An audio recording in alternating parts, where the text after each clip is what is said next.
Hi, everyone, and welcome. My name is Sarah Freeman. I'm the Director of Exhibitions at Brattleboro Museum and Art Center, and it's my pleasure to present tonight's talk, Exploring Bioplastics as Art Materials, by BMAC's 2023 Climate Change Artist in Residence, Lia Rothstein.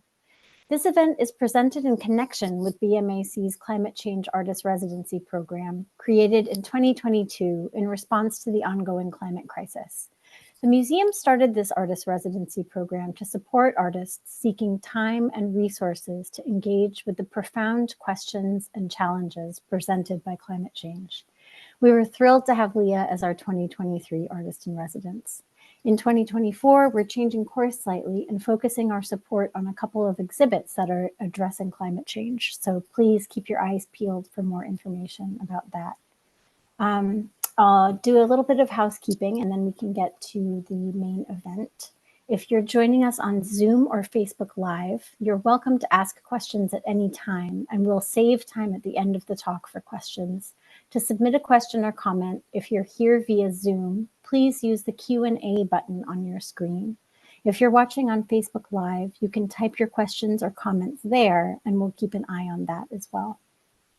Admission for this program is pay as you wish. If you'd like to donate to Brattleboro Museum and Art Center to support this and future arts programs, you can do that at brattleboromuseum.org/support. So with that taken care of, I would like to introduce Lia Rothstein. Lia, if you could join me on screen, turn on your camera and your microphone, and I'll do a little intro.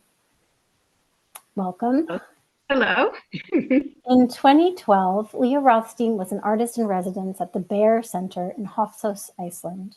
She traveled around the country and observed firsthand its diminishing glaciers, which heightened her awareness of the effects of climate change on our environment.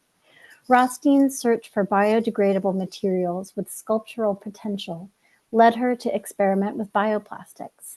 As the BMAC Climate Change Artist in Residency, Rothstein has worked with bioplastics made from seaweed, gelatin, cassava, and tapioca. She has given workshops and talks, visited schools, and connected with other artists and researchers who focus their work on climate change. We're thrilled to have Lia joining us for tonight's program. So welcome, thank you for being here.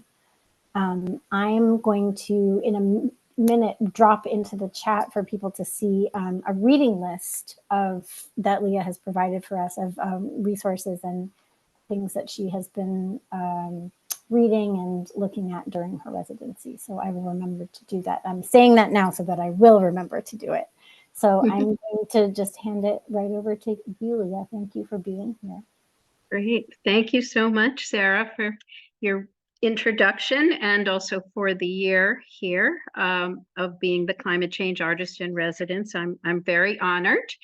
I'm going to be starting by showing some slides, and so just bear with me for a moment while I share my screen, some PowerPoint material.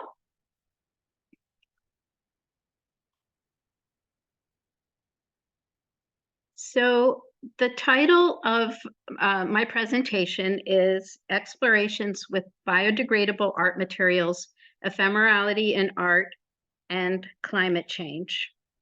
And I thought that it would make sense to give you a little bit of background about my work and how I came to be interested in what I'm doing now. I grew up in Bethlehem, Pennsylvania, an industrial steel town, not known for the cleanest air. I attended college and studied art and art history, did textile restoration work, and worked as a weaver and textile designer in Mexico for a few years. This was in the late 70s, quite a while ago. Then I worked as a commercial photographer for a few decades, and I've always been interested in light and shadow, translucency, and the natural world, as well as working with natural materials. So what you're seeing on the screen right now is work from 2012, which is a digital composite photograph that is mounted on panel with oil and cold wax. And then I traveled to Iceland the first time actually in 2010, and we toured around the country with some Icelandic friends of ours. And you can see my friend Ragna here on the right-hand side. And she's looking at a glacier that when she was a little girl, actually was all the way up to where she's currently standing, where this pool of water is. And now, even in that 2010, it had receded this much distance. This is a close-up of the glacier here on the left-hand side, but it used to be where all the way out to where she's standing there. And that's the first time that it really struck me, what is climate change? What is happening to our planet? And it's something that our Icelandic friends were extremely concerned about, even at that time. Then in 2012, I was able to do an artist residency in the north of Iceland, where I toured other glaciers, and again was struck by the changes that the country was seeing even at that point. And that's a long time, that's 11 years ago now. At the time, I was doing a lot of abstract photography, again focused on light and color, translucency, kind of a sense of absence and presence. And when I was in Iceland during the residency, it was the summer solstice, when the sun basically never goes down. So light has always been something that I've been interested in. And a number of the photographs done around this period are light projections translated into color. And most of my work was very abstract at that time. So this is another archival pigment print mounted on panel from that same series. Then slowly I started working more with sculpture and photography. This is a photograph, again, of light and color, printed on fabric, treated with encaustic wax and cold wax, moving into 3 dimensions. And now we're at the period of 2018. After that, again, continuing my interest in working with natural materials and translucency, I started working with pig gut and pigments. And this is a sculpture from that period. Pig gut is a material that has a long history of use in a lot of cultures. And I took a wonderful course with an artist, Mo Kalman, who may be on this Zoom, I'm not sure. And she was teaching us about gut and how to work with gut, and I was very interested in that. This sculpture is very light, and it turns easily in when there's any kind of air movement. It's just hanging on a single piece of monofilament, so it has a lot of movement to it. At the same time, my drawings were very similar, again with an emphasis of linear elements kind of moving in and out of space, positive and negative space, a sense of both presence and absence, but also quite active. During the pandemic, I started doing a series of collages while I was working on the gut sculptures, because they take a long time to dry. And collage is a wonderful process where you can work, fit it into tiny increments of time. And I was working with acrylic materials at the time, doing painting and then cutting up paintings and then piecing them together. This is my Night Bloom series. And I started, though, to think about the fact that the acrylic paint that I was washing off my brushes was going down my sink. And I have a private well and a private septic system. I live in the country. And I started to think, where is this all going? And I started to get concerned about it. So I started saving acrylic paint in a filtration system so that I could then take it to the landfill. And then I thought, but it's going to the landfill, and acrylic paint is plastic.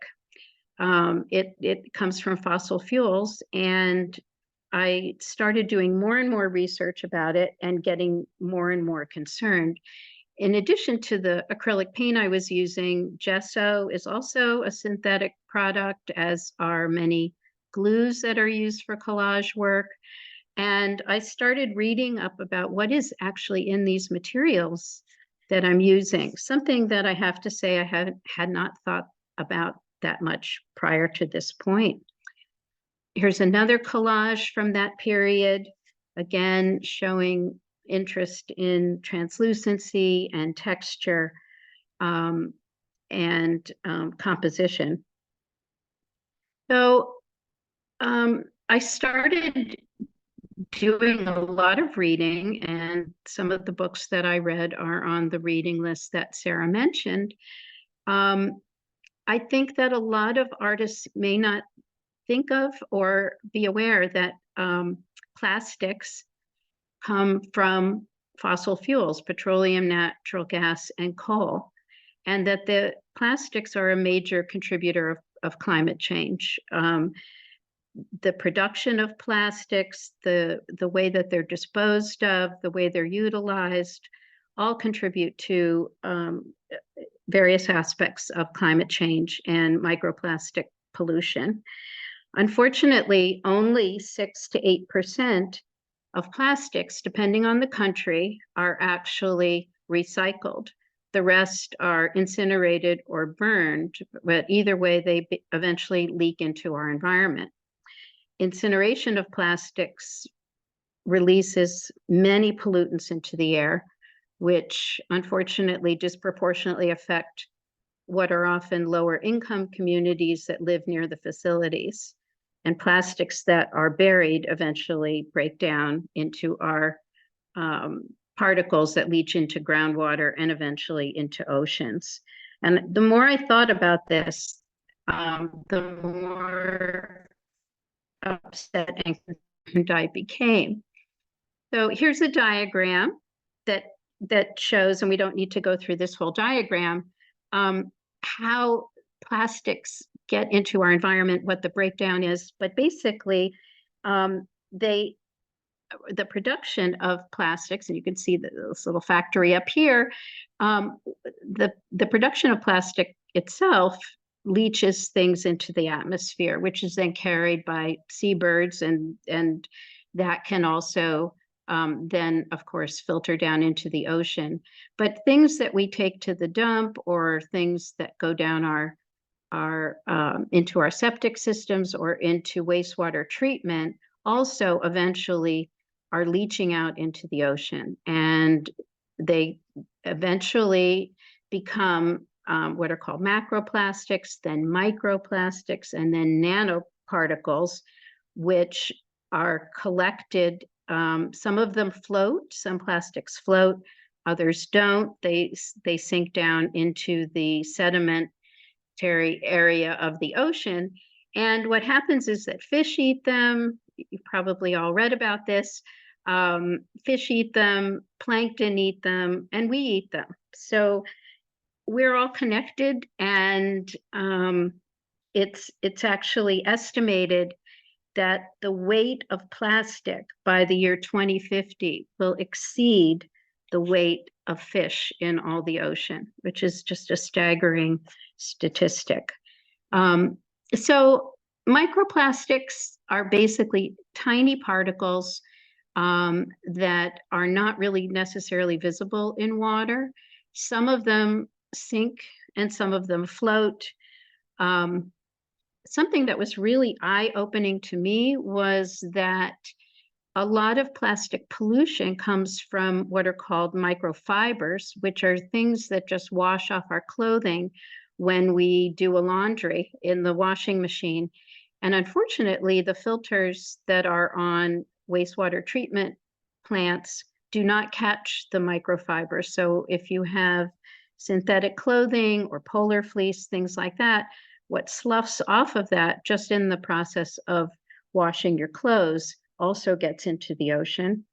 And it's interesting because recent studies have shown that we eat on average a credit card worth of plastics every week in the form of microplastics. So that's either things that we are taking in our food or in our air, our carpets, the things that are around us. In terms of the microfibers, there are washing machines in Europe that can catch a lot of those microfibers.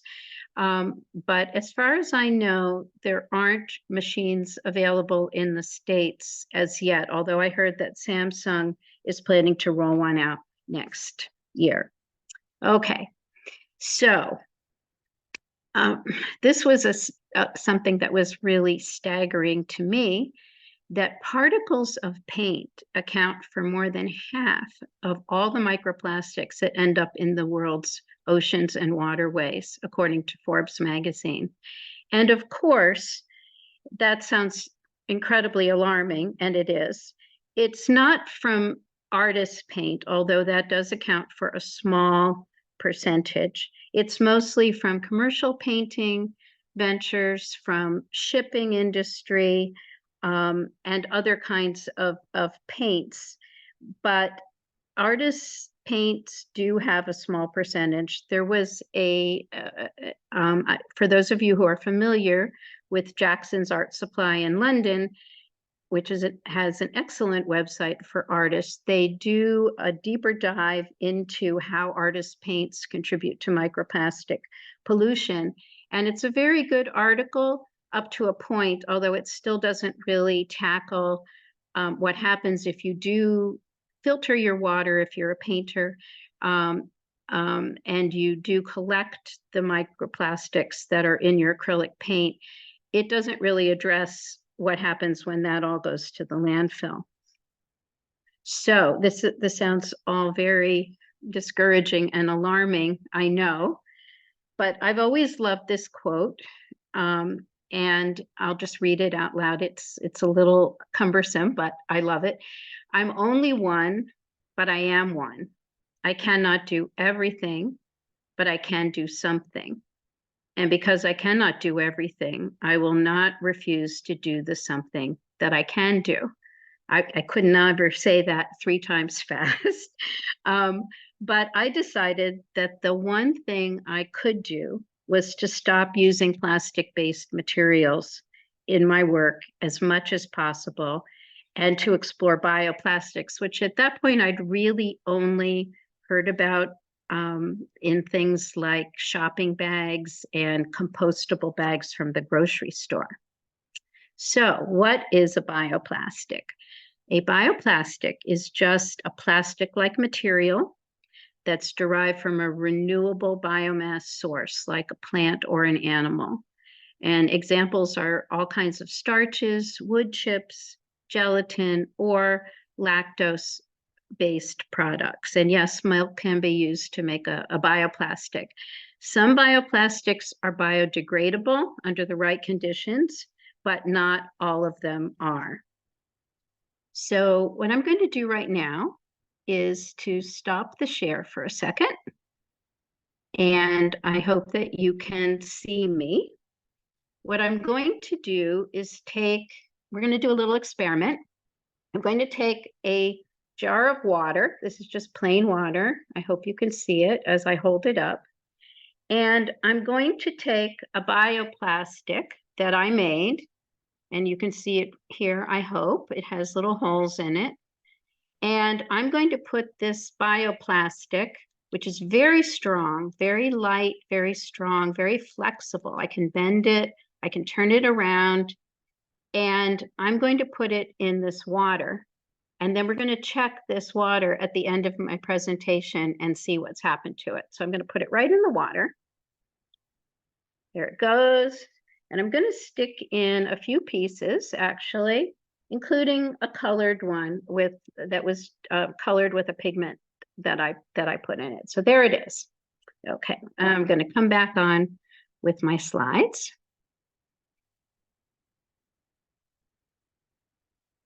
There we go. So I hope you could see that, but this is basically what the piece of bioplastic looked like. It's translucent. It's even transparent, actually. And I just put it in this little jar of water. So the goals that I set for myself for the Brattleboro Museum residency were the following. I wanted to continue researching biomaterials of all kinds and test them to see if I could use them for sculpture. I wanted to meet with scientists that were working in the material sciences so I could learn more about bioplastics. I wanted to make sculptural pieces out of the bioplastic material if I could possibly do that, large sculptures.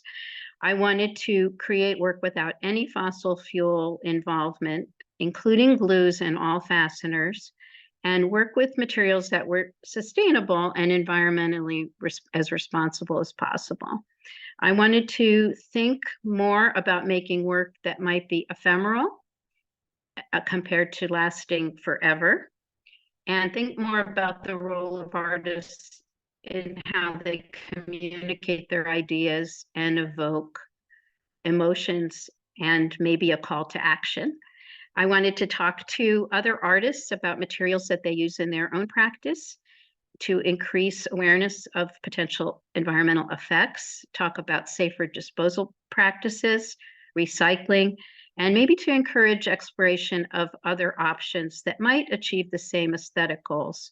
Maybe not, but maybe they could.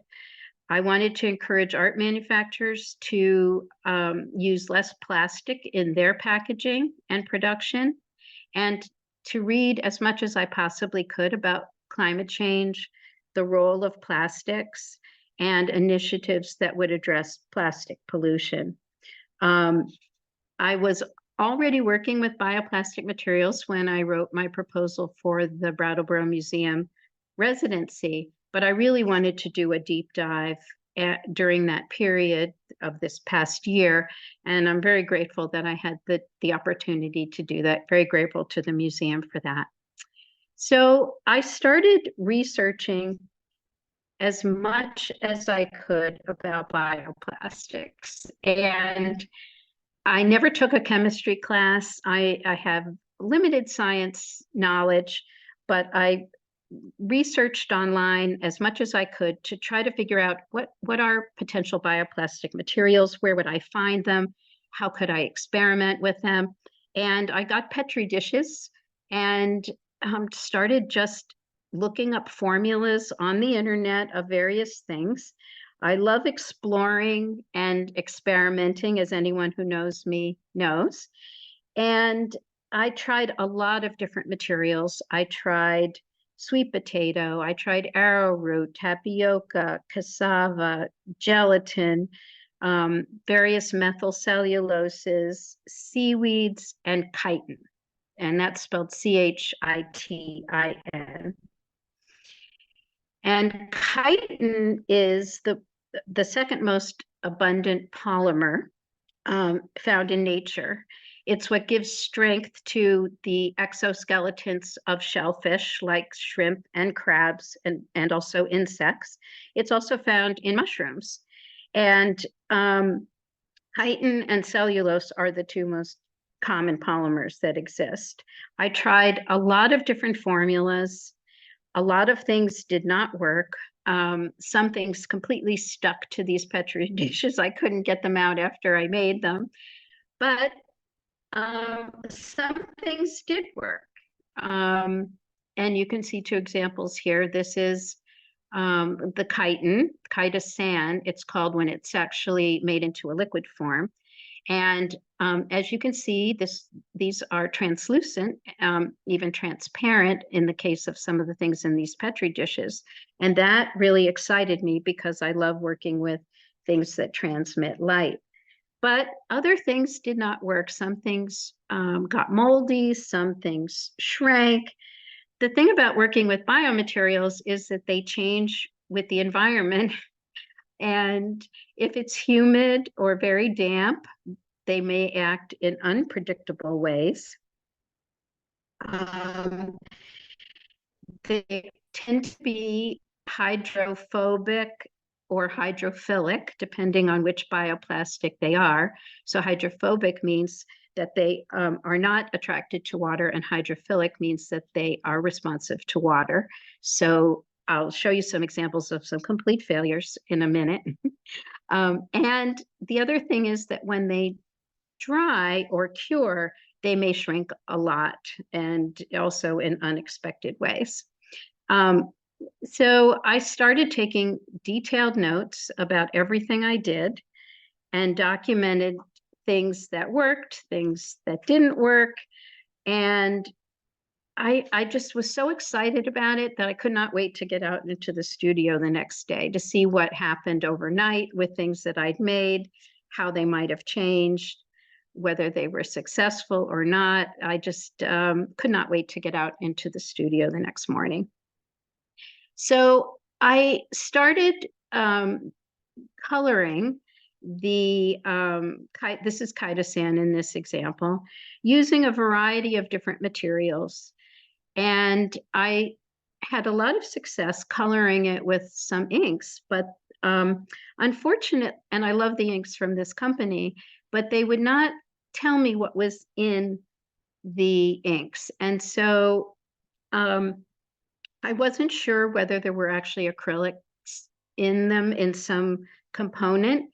And so I started experimenting instead with other things that I knew didn't have any plastic components. So this is a Petri dish with some bioplastic material in it.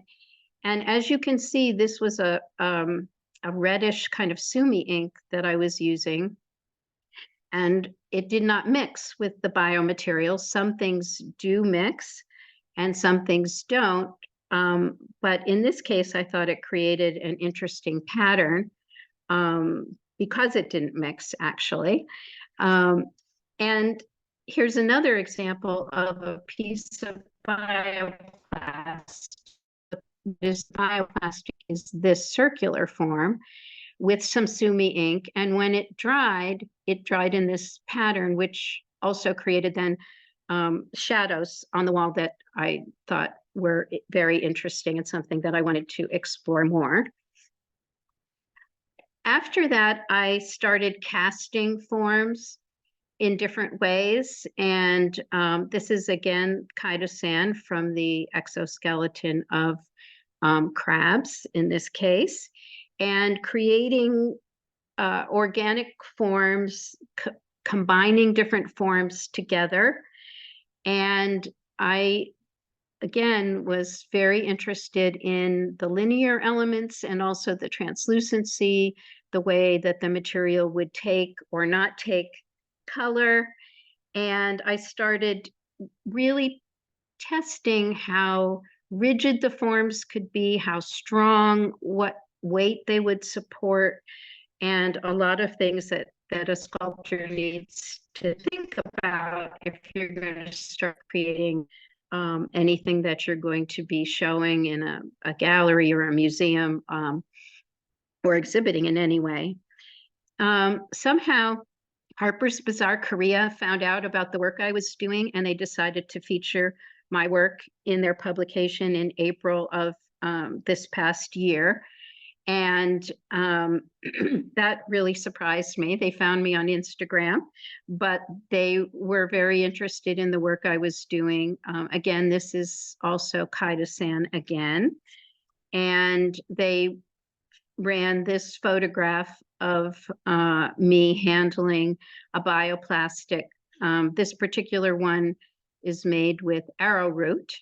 And as you can see, it's also extremely clear. And when it dries, it makes this texture, this textured form, which is something that is not controllable the way that things dry, but I've learned to just kind of adapt as I go along. And I'm always surprised and sometimes delighted, sometimes not. I'll show you a few failures coming up here.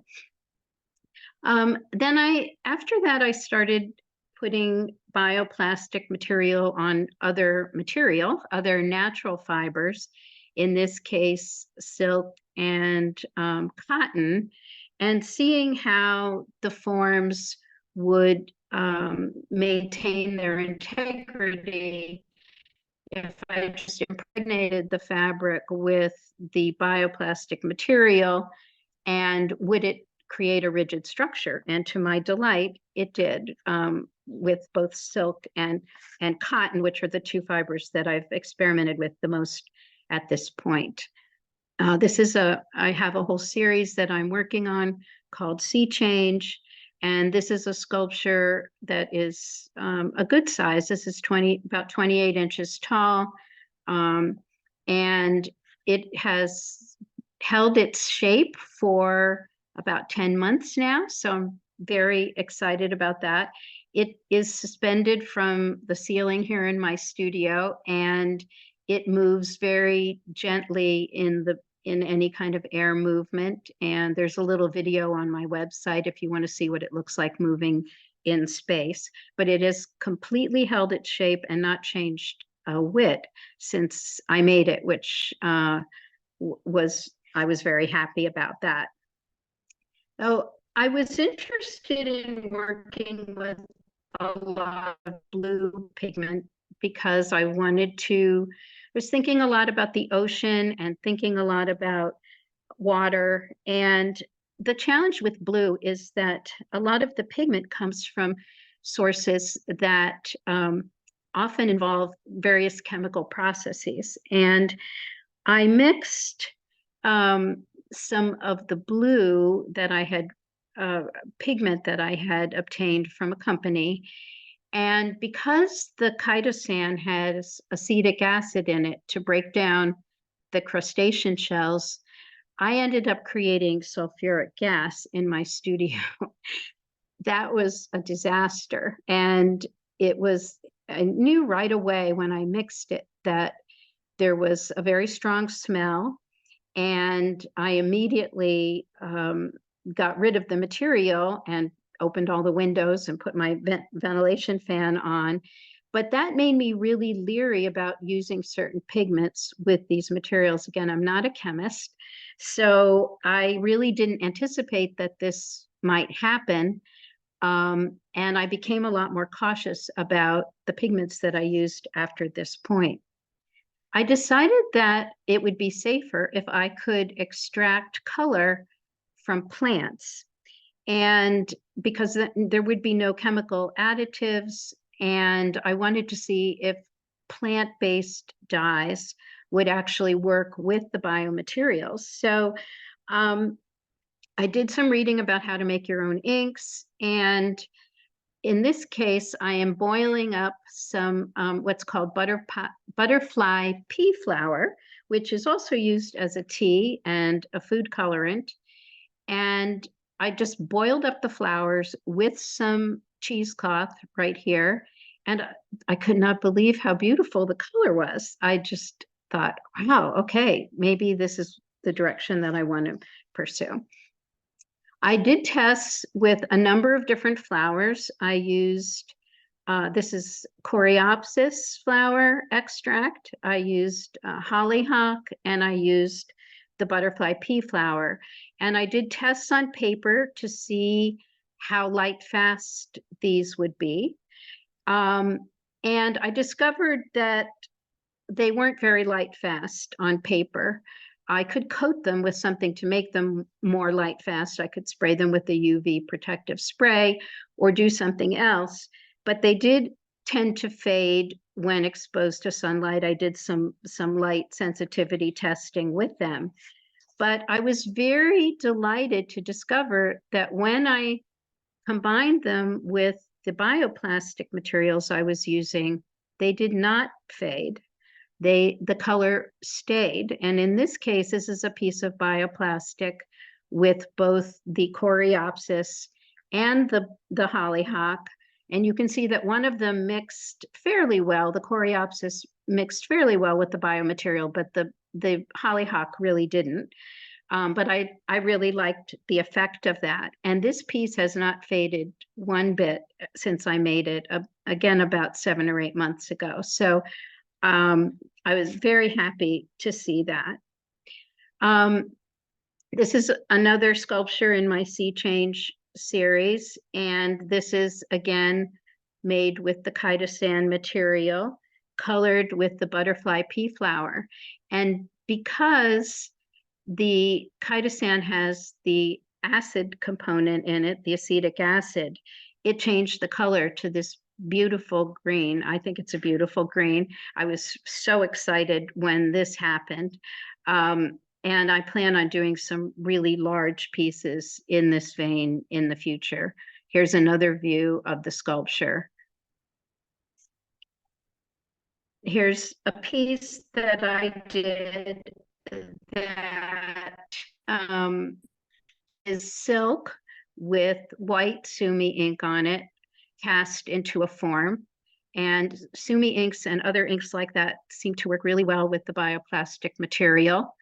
And this piece also, which is very not only textural, but very dimensional, has not changed at all, despite the very humid summer that we recently had.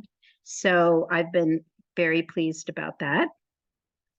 This is a piece, and again, these are not fine studio photographs. These are things that are shot on my studio wall.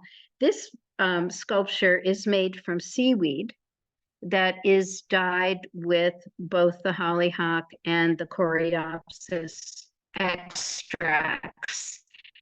And this was done with brown seaweed, basically sodium alginate, and it is attached. These two different pieces of the biomaterial are attached here with little metal brads, but the color of this has not changed at all from when I made it. So something about the bioplastic material, when it encapsulates the color, it really holds it in there, even though if I painted these inks on paper, they would have faded basically completely at this point.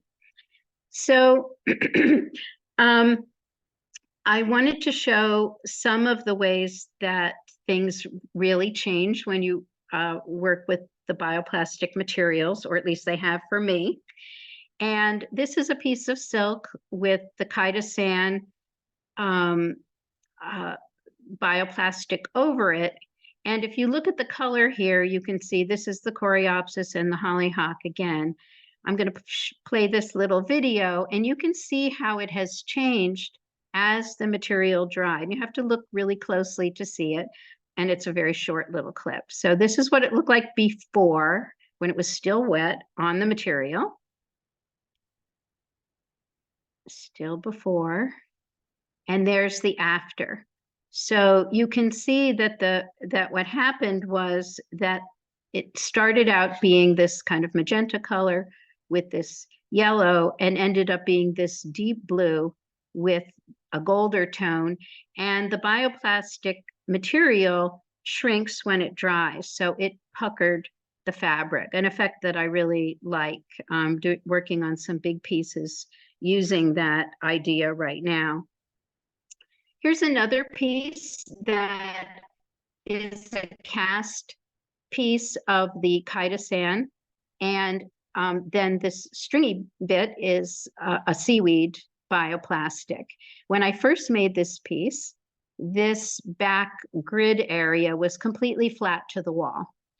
And even when it was dry, it was flat. But as it sat in my studio in the humidity of this past summer, it started to curl more and more like this. It just kept changing.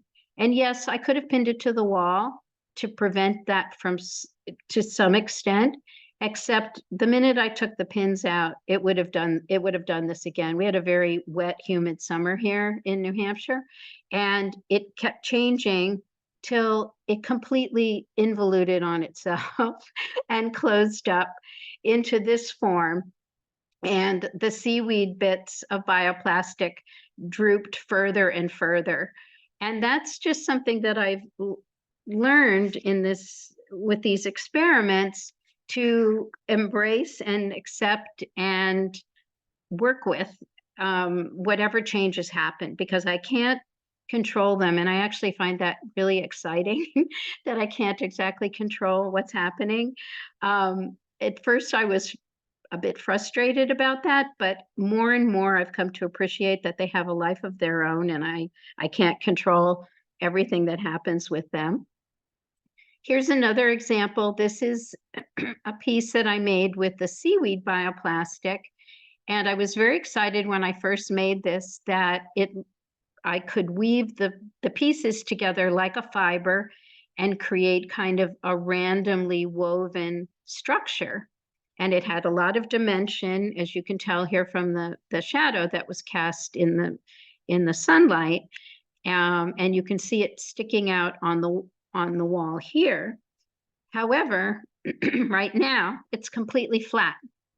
So with the humidity, it completely collapsed and became a flat piece. So I have been working on how to prevent that from happening, and I think I've come up with a solution that I'm going to be experimenting with more, because I do like creating the seaweed bioplastic as well. It's very different than the chitosan, but I like them both for different reasons.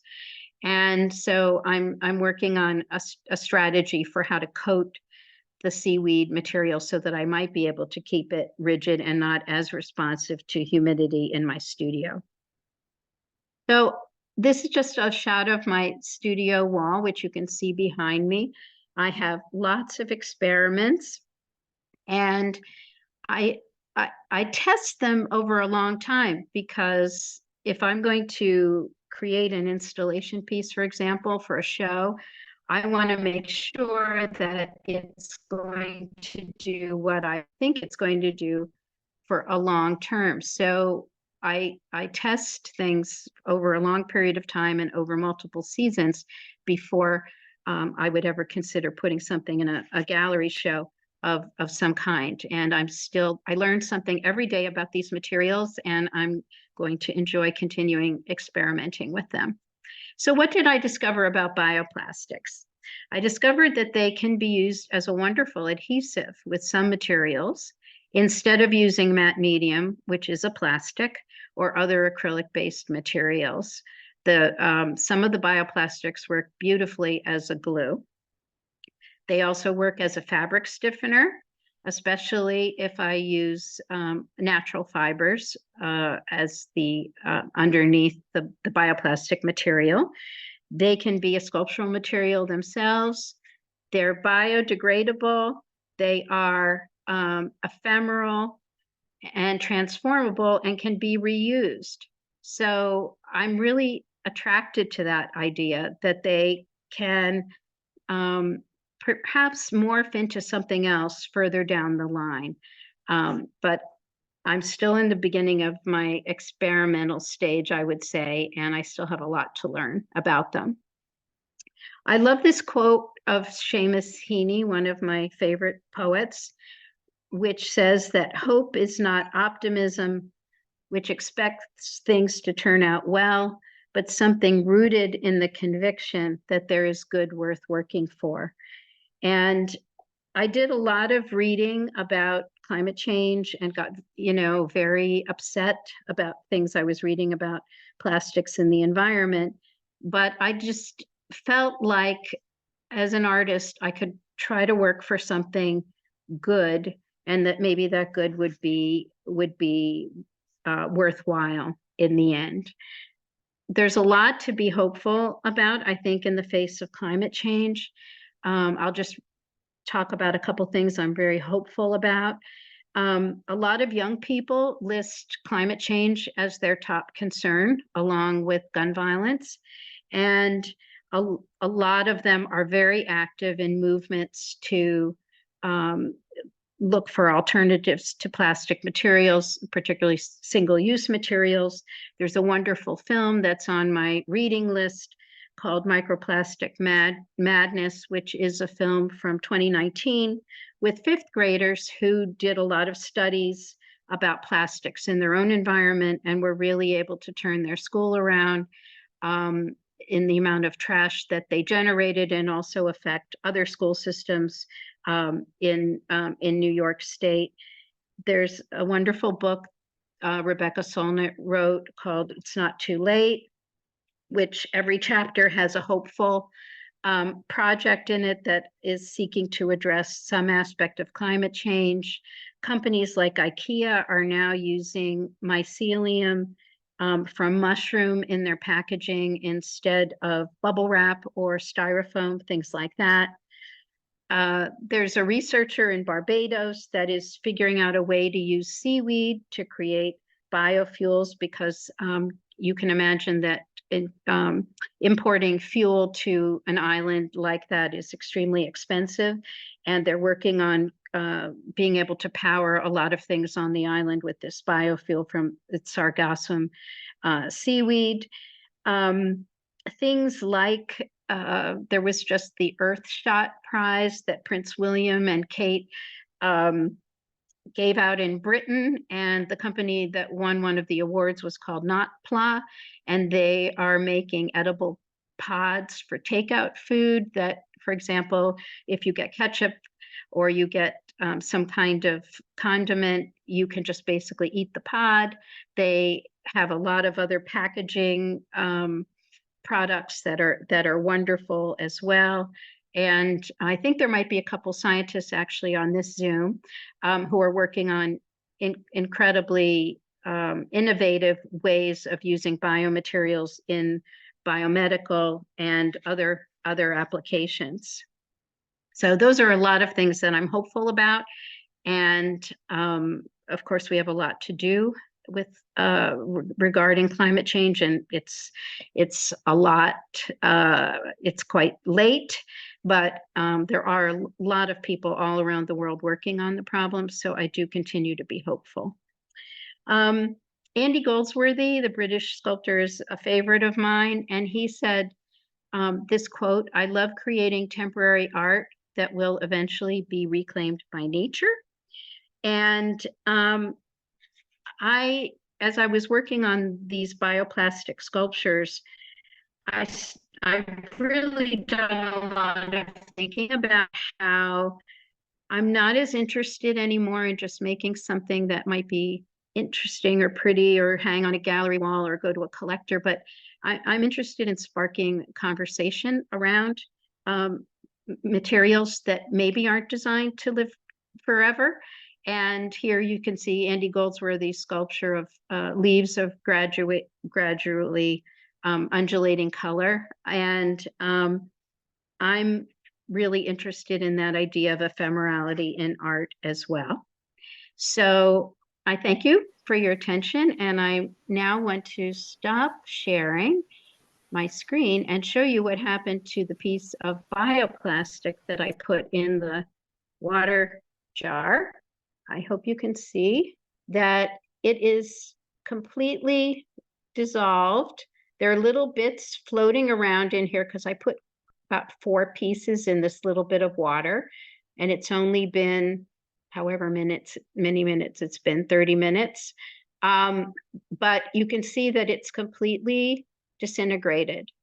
And if I just let this sit here for another hour or two, it will be completely gone, and I could use it to water my plants, because this material, chitosan, is a wonderful plant fertilizer as well, and it's often used industrially for that purpose. So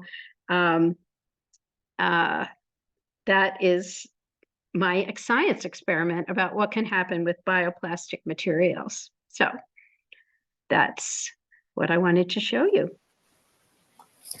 Lia, thank you so much. That was wonderful. You're welcome. Very welcome. Thank you for the reading list as well. I hope that's in the chat there. So I hope everyone can see that who needs it. And we've got some questions, but Sure. Before we kind of turn it over to audience questions, I'm just curious about how long it took you to be comfortable with the idea of ephemerality, if that's something that only came to you once you started working with these materials, or if that's something that you think has been kind of present in your practice since the beginning. No, not at all. In fact, the irony is that I used to be a photographic archivist for Dartmouth College. And as a photographer, I was always working with archival materials. because I wanted to make sure that photographs would be around for a long time. So I've kind of come full circle about that. I see this work as having a little different purpose that um, I really want to spark the conversation about what is art for. And I've started to think about it more, I guess, in not activist isn't exactly the right word, but just, my work has, I've always hoped that a viewer would feel some emotion about it and be able to respond to that emotion. And with this work, I'm hoping that the tactility of it might be of interest, and maybe people think, oh, what is this? And they're curious about it. And then they might think more about what bioplastics actually are, the bigger role that I think they're going to increasingly play in helping to address climate change. And also I'm not as concerned. It's not that I'm going to take every sculpture I make and put it in water and make it go away, but I think I could do that as a performance piece, right? That I could do something and people could see that art can have a purpose in the moment and get people to think about nature maybe differently, or think about the process of um, the fragility of life, the fragility of the environment, and uh, and that would be the message more than something's pretty, something um, is textural, something is colorful, etc. And I'm sure that I'm not the only person who's surprised when you say that you don't have a science background. I mean, that seems like something, it seems like it comes very naturally to you, that, kind of the methodology that you're employing. And I'm wondering, what other, if any, possibilities do you see in collaboration between art and science? Oh, definitely. And I mean, you mean for myself or? Yeah, I'd say for yourself, and just, if you've thought more about other possible directions for your work in that vein. Um, yes, I would love to collaborate with other scientists about um, some projects. I have talked to one or two people about some possible things that we might think about in the future. Um, I think I live with a scientist, and I mean, not in the, unfortunately, he's not a chemist, however, because sometimes when I would be reading various articles, I'd have to look up every other word because I just really didn't know what they were talking about. And I want to make sure I wouldn't blow myself up when I tried to mix something in the studio. Yeah. Um, but artists, I think, really do have a very strong potential role of working in collaboration with so many fields. I think about there's an origami artist at MIT who his amazingly beautiful designs have been incorporated into the aerospace industry, architecture. Anytime you want to fit a large object into a small space and need to think about how to fold it. Um, and I think that there's enormous potential for artists and scientists to influence each other and in their doing their work, because there's so many similarities between being an artist and a scientist. You're trying to gain knowledge, you're trying to understand the world better, and then trying to figure out how to communicate it to your audience. So Yeah.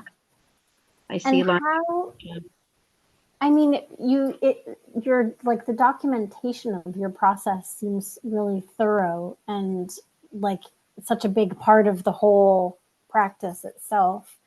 I'm just kind of wondering how, if how you cope with unexpected results, or if you do ever experience like disappointment when things don't turn out as you had imagined, or as you had hoped in this Oh, kind of lots of things process. did not turn out as I hoped.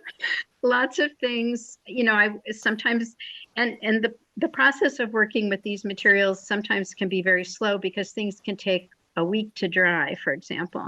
And not every, I did get a dehydrator, but not everything can be put in the dehydrator. And so sometimes I would wait and wait and wait for something to dry and cure in order to be able to remove it from a surface and try to work with it in a sculptural way.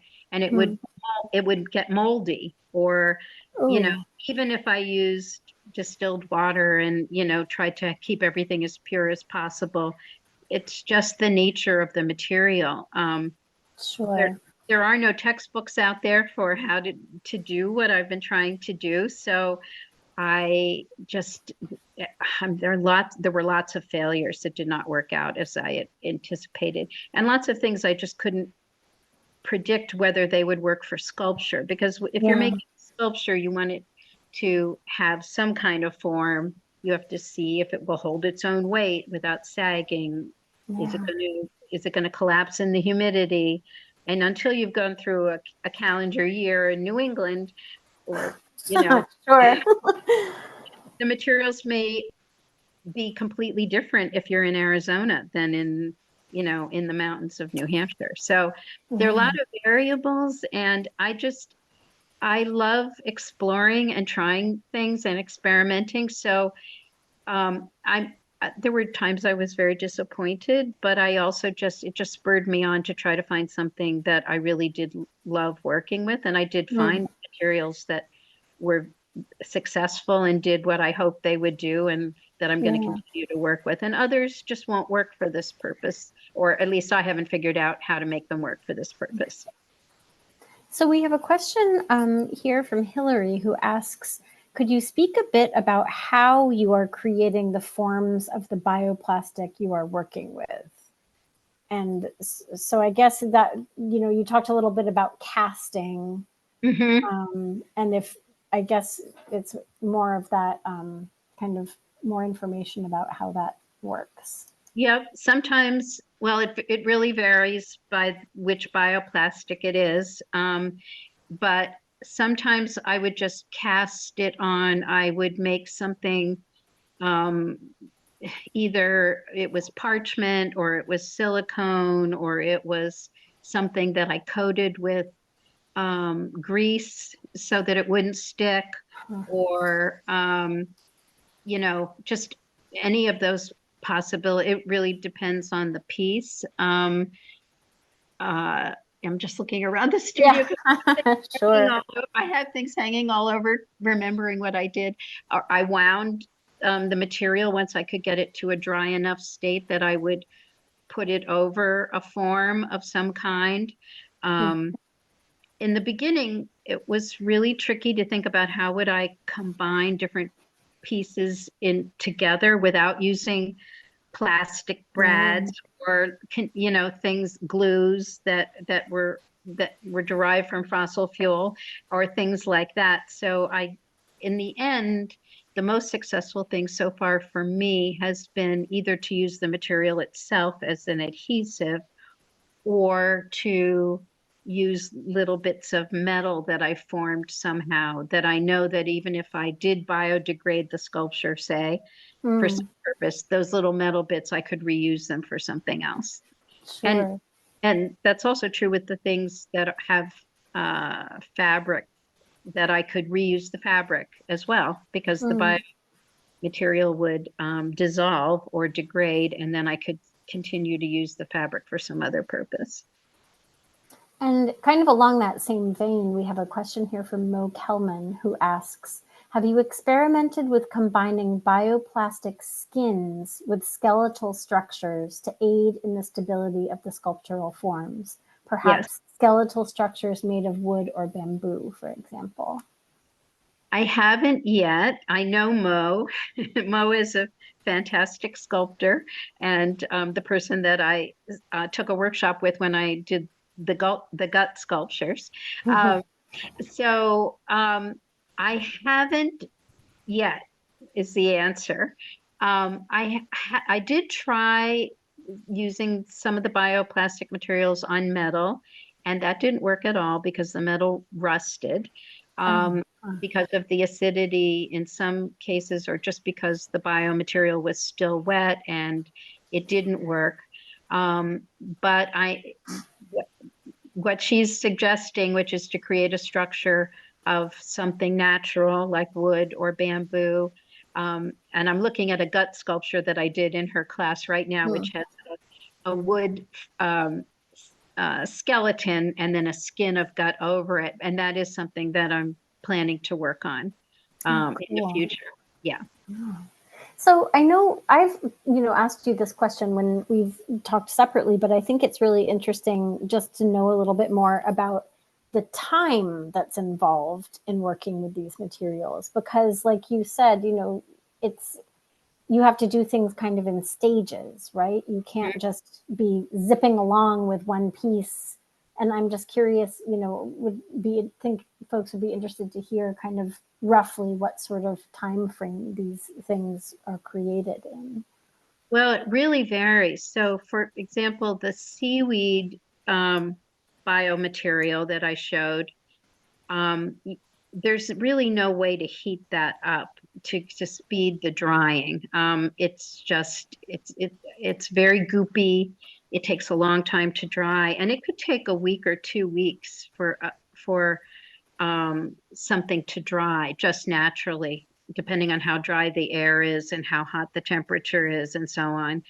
If I lived in Arizona, it would be a lot easier. And yeah, I was working a lot with encaustic prior to this material, and encaustic is so immediate that you do something and it is cured right away, and then you can keep working on it. So this process is very different, and I end up having a lot of things that I'm working on simultaneously. So while I'm waiting for something to dry, I start something else, and then I have a lot of things going at the same time. But it's a much slower process. There's not, because you start with a liquid form, it takes a long time for some of these things to dry. And I do, using a dehydrator, which I have, makes the bioplastic in some cases a lot more brittle. So that isn't really always feasible. I can sometimes use it and sometimes not. But it really depends on the material and how, because I'm always altering the different formulas that I use too. Sometimes they have a lot more water or some other material in it, so it takes longer to dry. I'm also just, having seen some of your earlier work in the presentation, I'm curious about how the sort of change in color palette or like color intensity feels to you, because I know that so much of that work that you showed, that like the photo work was, there are such vibrant colors involved there, and I'm just wondering how, I mean, I'm sure it's a mixed bag kind of, but just how you feel about being, having that kind of stricture to your color palette now. It's interesting because my work now tends to be more monochromatic because of the limitations of being able to add pigments to some of the chemicals that I know are in the bioplastic itself. Not necessarily chemicals, but the acids or the bases that are in it. And I'm hoping that as I work with more and more botanical extracts, that I'll figure out how to make the pieces potentially more colorful. Although I am getting some really intense color now. I just need to experiment with the plant material more. And I would have one of the best things that I've discovered, I would say, is that they don't fade the way they would, even though if I were using these botanical extracts on fabric, I would have to mordant the fabric in order for them to be even semi-permanent. And I'm not using a mordant of any kind. I'm just adding them into the bioplastic, but there's something about the bioplastic material that is locking in the color and they're not fading. So I just want to experiment more and more with more botanical extracts like that, because I think I can get some very beautiful colors that way as well. We have another question here from Yura Adams, who wants to know if you could give us a possible source for the chitosan. Well, I've been getting it from a company, and they said it was okay to mention their name. It's called Tidal Vision, and they're near Seattle, and you can write them about it. They've been wonderful with supplying me with material, and they're far, and the shipping is expensive. But um, that's where I've been getting the chitosan material from. Thank you. That's Sure. nice of you to share that. Sure. Um, yeah, unless we have any more questions, I think we'll wrap up now and let everyone get back to their evenings. But thank you, Leah, so much for being here with us. This was really great. Oh, you're And very welcome. it's been so great meeting with you every month or so and getting to see what you're working on, and your studio wall just gets better and better. So thanks for sharing it with us. Well, and thank you so much for this year of the artist residency. I've really enjoyed it and learned so much and really appreciated the opportunity. So thank you. Great. Thank you so much. And thanks to everyone for being here. And in a few days, there will be a recording of this available on our website. So if you want to send it to people or watch it over and over again, you're welcome to do that. And Great. yeah, thanks again for being here, and good night. Great. Thank you. Take Bye-bye. care. Bye. Bye.